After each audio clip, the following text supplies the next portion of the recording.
تو پہلا سبق میرے بھائی جماعت کا یہ ہے کہ جس طرح مسجد میں امام کی مان کے چلتے ہیں، امام کے کہنے پر رکوع، امام کے سجدے پہ سجدہ کرتے ہیں، ویسے ہی باہر میں بھی ہم آزاد نہیں ہیں۔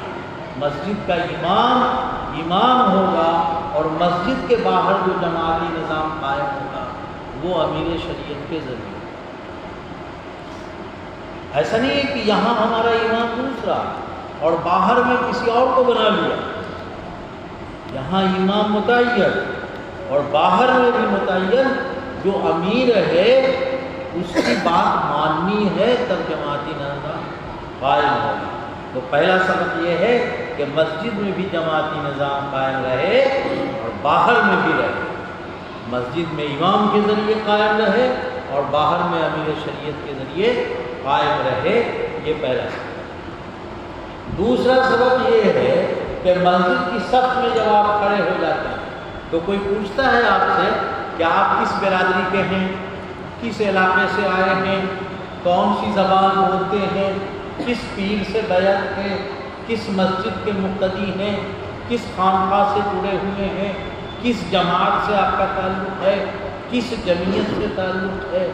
مسجد کی صف میں جماعت کے لیے آ کر کے آدمی جب کھڑا ہوتا ہے تو کوئی یہ سوال کرتا ہے، کبھی سنا اس کے مسجد کی صف میں آ کر کے کھڑے ہونے کے لیے اتنی بات کافی ہے کہ وہ اللہ اور اس کے رسول کا کلمہ پڑھے، وہ اللہ کے رسول کو آخری نبی مانتا ہے، جو عقیدہ اسلام کا ہے وہ مانتا ہے، تو وہ آ کر کے مسجد میں کھڑا ہو جائے گا۔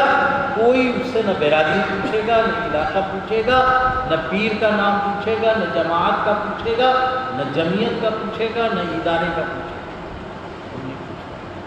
تو دوسرا سبق میرے بھائی یہ ہے کہ جس طرح مسجد کی صفوں میں ان بنیادوں پر اختلاف نہیں کرتے، ان بنیادوں پر انتشار نہیں کرتے، مسجد کے باہر بھی جو مسلمان ہیں ان میں کسی بنیاد پر اختلاف اور انتشار نہ پیدا کیجیے۔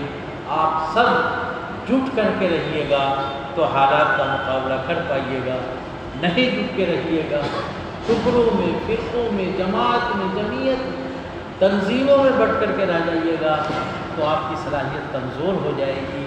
مسلمان کلمے کی بنیاد پر متحد ہو، یہ امارت شریعہ کا پیغام ہے اور جماعت کا سبق ہے۔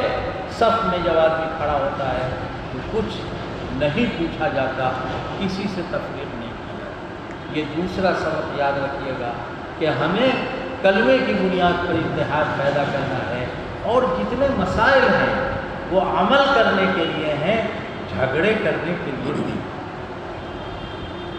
ہم بالکل آپ کو نہیں کہتے کہ آپ کدھر رہیے کدھر جائیے، ہم یہ کہتے ہیں کہ جو کچھ ہے آپ کر رہے ہیں اپنے اوپر کیجیے عمل، لیکن اس بنیاد پر جھگڑا نہیں، جھگڑا کرنے کے لیے نہیں ہے۔ اسی لیے علماء جانتے ہیں کہ اس کو مسلک بولتے ہیں، مذہب بولتے ہیں، چلنے کی جگہ، چلنے کی جگہ عمل نہ ہوگی کہ جھگڑا کرنا ہوگا۔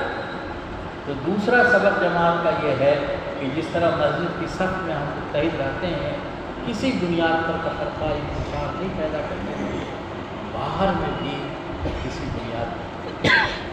یہ کلمے کی بنیاد کو اگر مضبوط کر لیجیے گا، کلائی کو، تو یہ پانچوں انگلیاں طاقتور بن جائیں گی، اور یہ کلائی کمزور ہو جائے گی تو یہ پانچوں انگلیاں الگ الگ ہو جائیں گی، ایسے ایسے کر کے کسی کا آپ کچھ نہیں بگاڑ سکتے۔